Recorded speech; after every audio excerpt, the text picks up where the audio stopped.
Most people think business is about ideas. Let me tell you right now, it's not. Everyone's got ideas. Ideas are free. Execution, that's the cost. Execution is the difference between broke and wealthy. And when business gets hard, not if, when, most people fold. They tap out, they panic, they start chasing shiny objects, blaming the market, the team, the algorithm, but not the winners. The winners, they lean into the pain. They don't ask for it to get easier. They get stronger. You're not losing because of the economy. You're not stuck because of your product. You're stuck because you're not solving the right problems. Let me break it down. Secret one, most business problems aren't business problems. 80% of business problems are just personal problems with a mask on. You say you've got a marketing problem? Maybe. But chances are it's a discipline problem. You're inconsistent. You avoid hard things. You get distracted. You don't follow through. Sales problem? Number. You're scared of rejection. You avoid follow-ups. You quit after hearing no twice. You want success without friction. Team problems? You don't know how to lead. You over-control. Or worse, you avoid conflict. You're afraid of making the wrong hire, so you make no hire. And the business stalls? Again. Want to fix the business? Fix yourself. Secret 2. Business is a game of volume. Everyone's trying to win with precision before they earn the right to be precise. You don't need the perfect offer. You need to put 10 offers out and learn which one hits. Volume solves most early-stage problems. You want 100 leads? Go make 1,000 cold calls. You want to validate a product? Talk to 50 prospects today. You want to get better at sales? Get 500 rejections. You're not entitled to feedback until you've earned it through volume. Most people are afraid to look dumb. That fear will cost you millions. Secret 3. Speed is the ultimate business advantage. Speed beats perfection. Always. The faster you move, the faster you learn. The market rewards momentum, not hesitation. Stop building in silence. Stop tweaking your website for 6 months. Stop rewriting your email sequence for the 5th time. Launch it, break it, fix it, move. Success doesn't go to the smartest. It goes to the fastest learners.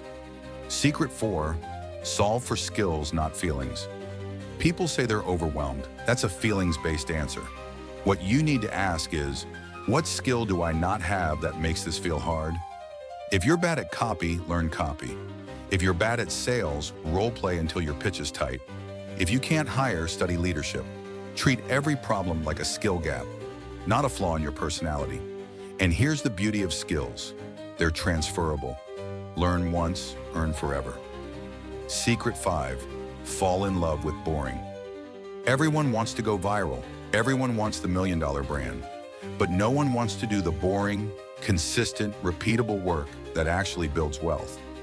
I'm talking about checking your numbers daily, following up on leads relentlessly, reviewing team performance, writing emails, recording content, even when you don't feel like it. The people who win are the ones who fall in love with doing the same boring thing, better and better every day. Secret 6, obsession beats motivation. You don't need more motivation. You don't need another podcast or YouTube video to get hyped up. What you need is obsession. Obsession is what keeps you moving when the motivation wears off. Obsession is what makes you study your competitors at midnight. Obsession is why you'll rewrite the same headline 20 times. You need to want to win so badly you're willing to bleed for it. And if that's not you, fine. But stop pretending you want big results with average effort. Secret 7, track the right stuff. Most people don't even know their numbers. They think they're doing pretty well, whatever that means. But business doesn't care how you feel. Track your KPIs daily, weekly, monthly. Know your cost per lead. Know your close rate. Know your customer acquisition cost. Know your lifetime value. If you don't know the score, how do you expect to win? The scoreboard tells the truth. Don't hide from it.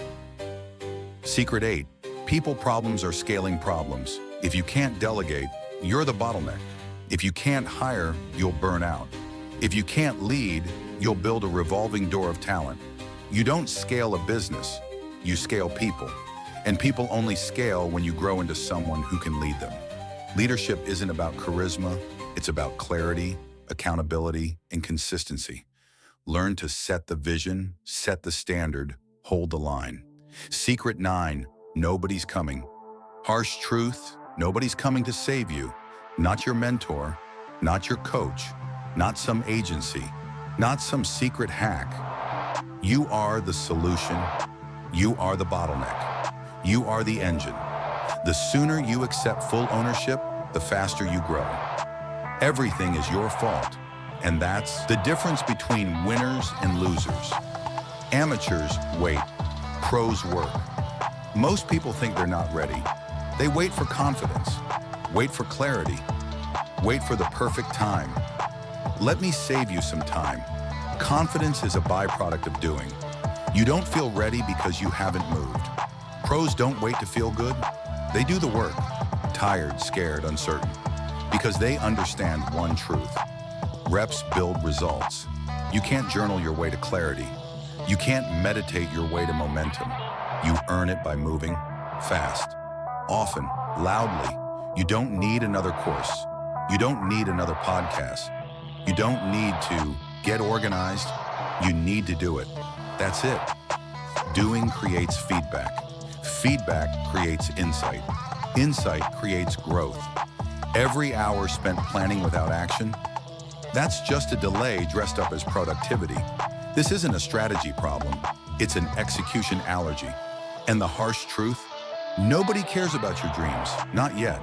The market doesn't reward effort, it rewards outcomes. You could work 100 hours this week, but if it doesn't create value, nobody pays you. Stop focusing on working hard. Start focusing on what creates movement, sales, impact, results. If it doesn't move the business forward, it's noise. Do you want speed? Make faster decisions. Overthinking is fear in disguise. Perfectionism is just procrastination with a mask on. You already know what you need to do. You're just scared to commit. Success doesn't come from being right.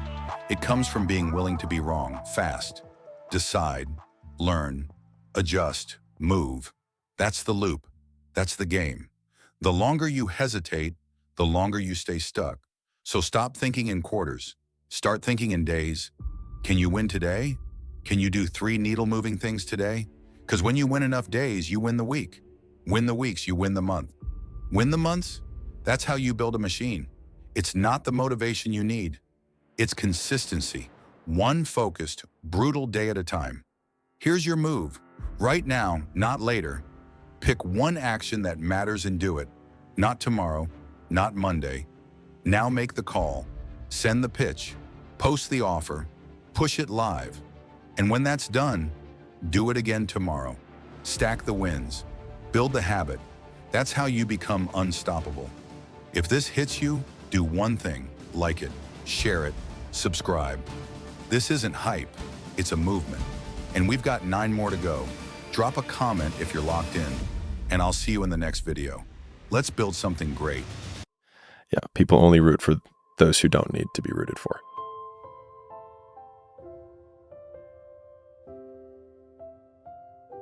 And so I just asked them a couple questions. I was like, who here before pledging started was like, I want to be a part of this house? The guys were like, me. Okay. I'm like, okay, got it. Who here thought it was going to be easy? I'm like, who here thought it would be hard? They raised their hands. I'm like, guys, this is what hard feels like. And all of a sudden there's just like this big exhale in the room. They're like, expectations get reset. This is normal. You wanted this thing. You expected it to be hard. Reality now matches conditions. Sorry, expectations now match conditions. This is what hard feels like. And then all of a sudden it's like they got permission to feel shitty. And by getting permission to feel shitty, they stop feeling it. And the next one is like, what if we confront it and say like, what if they're right? Now what? Because I think a lot of effort gets put into trying to deny reality, right? Like there's this clip that I shared from Tom Bilyeu, and he was talking about how he gets made fun of for his ears being big, right? And I think it's a really good clip because his point that he was making, because it's such a visual, easy example for people to understand. He's like, is that it's true. I do have big ears. And so that's like if they're like, you have no right to be making content.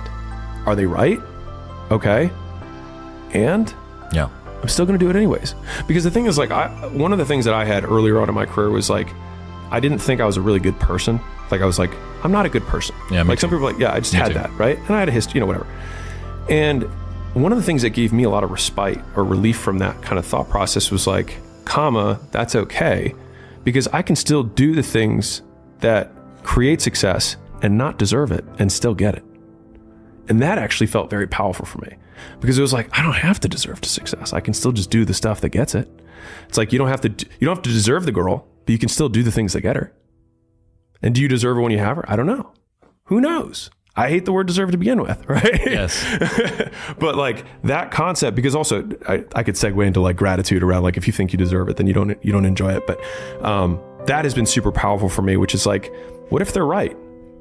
And because a lot of people are just they spend so much effort trying to fight the fact that the comments might be right.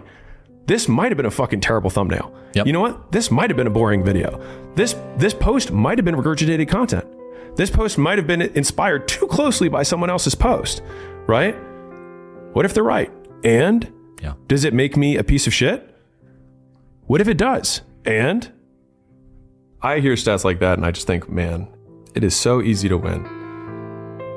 Like that. I mean, like when I hear that, that's exactly what I think. I'm just like, man, for everyone who's like struggling to win, it's like most of the pain that people experience is purely in their own minds. And so to your point, I think there's an interesting one between like burnout versus hard. And so like for me, burnout is when I would define it as my output per unit of time decreases. So I can see that that's measurable, right? Now, like I can say like number of pages that I edit or the quality of the content that I create, like my output per time, like the team knows when I'm like 6 hours, 7 hours into recording something, they're like, I literally start like slumping. You're like physically, I just start like slumping and I like my cadence isn't as like, I'm just not as sharp, right? There's that versus emotional burnout, which I think people mislabel as burnout when really it's just like, they don't know how to reframe reality. And so what it really is they got a comment on a post that bugged them. And like, again, it's like pulling it from the shadows. It's like, no, this stuff doesn't work. It's like, hold on. What's the one voice that actually is coming through? What is the real thing? Well, there is this comment. Okay, great. It's embarrassing to even have to say that. But when you say it, then you admit it and all of a sudden you put it in the light and the shame kind of starts to evaporate. Because then you can name it and be like, is this comment bigger than my future? Is this comment bigger than me? And one of the things that that has helped me was saying like, what's true about this? You stay in poverty until you learn the first lesson of poverty, which is 2 words, my fault. And so when I was younger, I was really angry at my parents, like many people are, right? Justified or not, doesn't really matter. I was very angry and I blamed them for the woes of my life. And I realized when I was 19 that these people that I hated, I was giving all the power over the fact that I wasn't the person I wanted to be. And I was like, well, it's their fault. And the idea that I had actually given these people that I hated power over my success was ultimately something that made me feel sick to my stomach and was what allowed me to point the finger of blame inwards and say my fault. And then at least take ownership over the fact that like, sure, maybe your dad didn't hug you enough, or maybe your mom wasn't present, or whatever it is, right? It's like, and like, I said this the other day, and it'll probably piss off a lot of your audience, so, we can put our soft earphones on.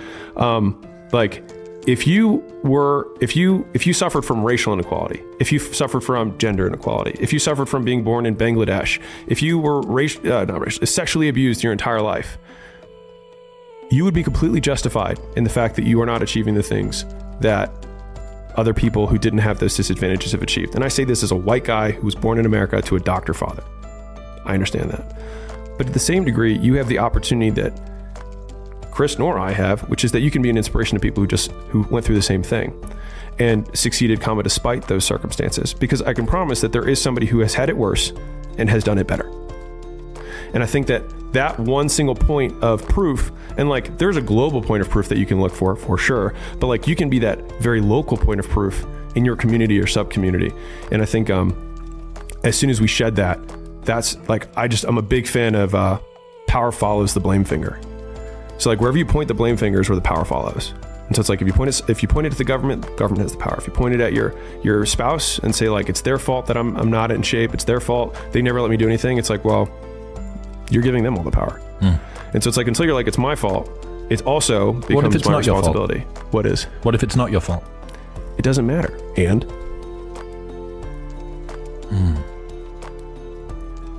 like I can't run marathons because I lost my leg at birth.